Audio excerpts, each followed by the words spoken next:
Bona tarda a tots, gràcies per haver vingut. El motiu d'aquesta roda de premsa és, per un costat, denunciar la campanya repressiva que ha engegat el govern de la Generalitat i en la que estan utilitzant algunes eines noves de dubtosa legalitat, i al mateix temps explicar la denúncia que ha presentat en Roger Sala contra el Departament d'Interior. Les altres persones que ens han volgut acompanyar avui són membres de gent implicada en l'esquerra independentista i en general en el teixit associatiu de la ciutat, i han volgut mostrar el seu suport a en Roger i denunciar la repressió que ha estat patint. Abans que res, creiem que cal entendre aquesta campanya repressiva en un context de criminalització general de tots els moviments que plantegen alternatives al capitalisme. En el cas concret de la web es tracta d'una eina, com he dit, de més que dubtosa legalitat, com ha denunciat no només nosaltres, sinó també el Col·legi d'Advocats de Barcelona, l'Associació Jutges per la Democràcia o fins i tot l'exfiscal Carlos Jiménez Villarejo, que no respecta els drets fonamentals,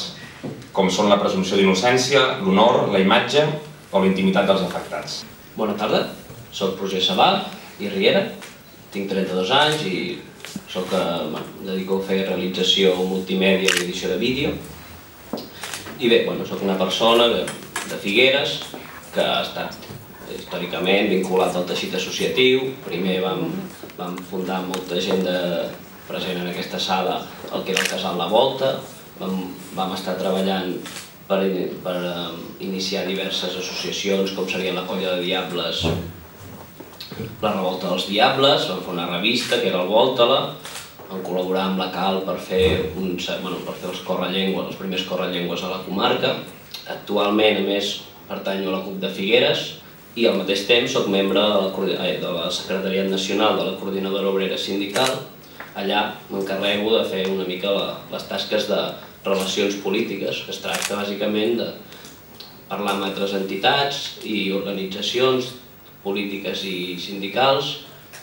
i la representació d'aquesta organització en espais amplis i unitaris. Una de les meves tasques, precisament, és treballar perquè es puguin realitzar vagues generals, perquè nosaltres entenem que en l'actual situació de crisi capitalista les classes populars ens veiem obligades a avançar. Bé, la meva sorpresa va ser això, el dia que va aparèixer aquesta web, va provocar en un primer moment un estat d'indignació, sorpresa, una mica d'espant també, i a posar-se a la pell de la gent que hagi pogut aparèixer en aquesta web, d'un bon dia apareixes com a enemic públic. I a més hem de tindre present que no només afecta les persones que estan en aquesta web, sinó tot l'entorn, en l'àmbit familiar, els amics, els coneguts, els companys de feina. És com reaccionar davant d'una situació com aquesta, aconseguir un equilibri entre els tres àmbits, el personal, el polític i el jurídic. És a dir, si aconsegueixes un bon equilibri entre aquests tres àmbits, això et permet tirar endavant i superar aquesta situació d'indefensió i revertir-la en alguna cosa relativament positiu. Jo m'he sentit com una cortina de fum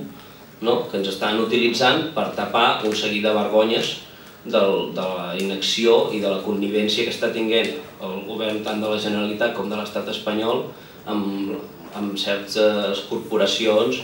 i la patronal. La seqüència dels fets és que el dia aquest apareix la foto de la web,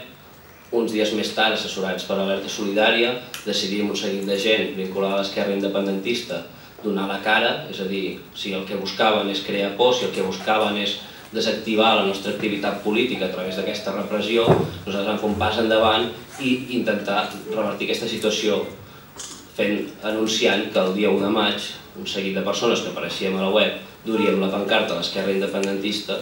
a la manifestació anticapitalista de Barcelona. I després el següent pas ja va ser el presentar la querella, que us explicarà en Benet,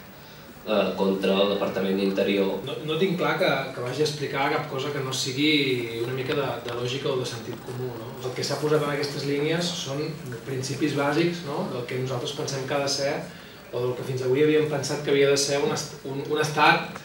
no cap cosa extremadament avançada, un estat liberal.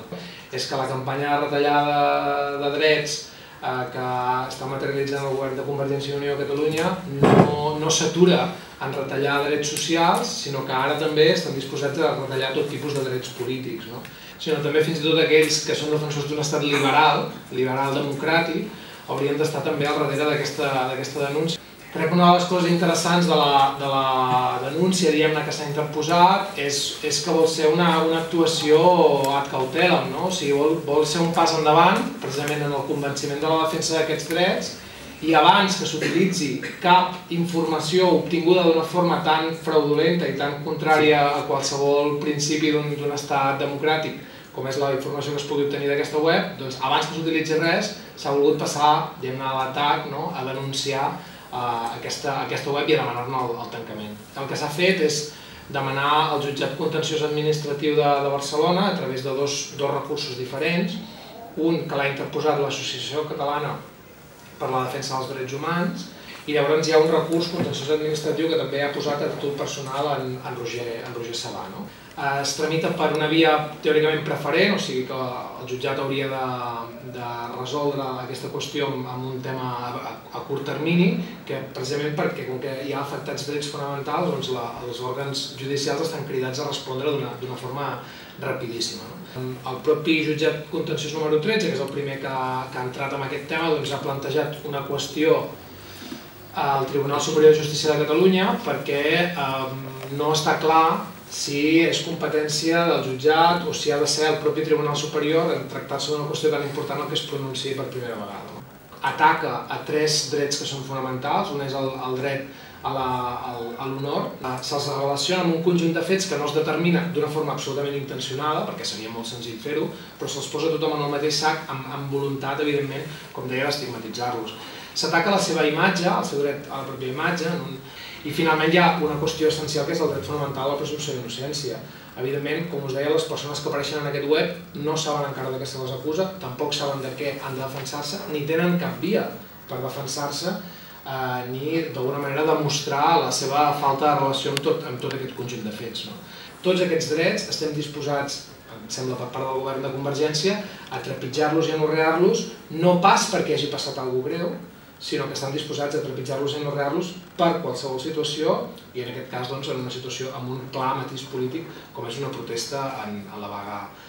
general. Ara això està en mans dels jutjats contenciosos de Barcelona o del Tribunal Superior de Justícia, que és qui ha d'acabar decidint definitivament, i bé, nosaltres tenim l'esperança que